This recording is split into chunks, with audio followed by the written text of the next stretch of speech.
好，来继续来看，民众党早起是重启监察院，指控讲有2个监察委员今年的薪水超过250万，但是业绩挂零。民众党阁加码来要料，讲这个监委陈秋瑾滥散使用公务车，监察院这边是暂时无回应。在这一栋建筑物里面养的监委。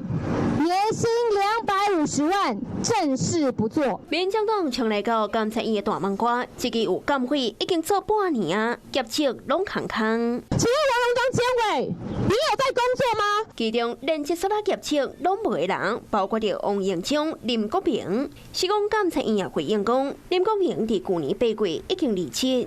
民众党更加压料讲，之前怨叹讲落雨无公布车通知，真歹叫车监委陈秋瑾。5月初到多方协调，也未到下班时间，都已经是公布车到第8个曾文山。好像这一批监察委员打算赖着不走，忘了陈局当初说了什么吗？民众党立法院党团也提出回到监察院的修宪案。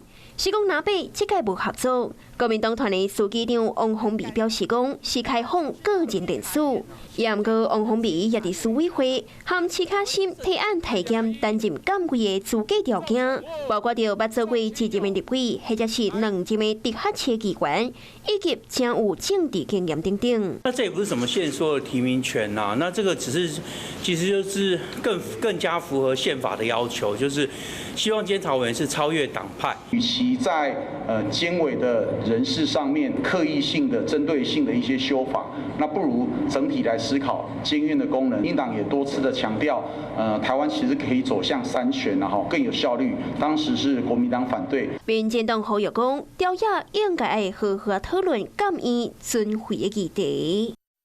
Hello， 我是郑雅芳。想要抢先掌握最及时的新闻资讯吗？赶快订阅、按赞、开启小铃铛，锁定华视新闻 YouTube 频道。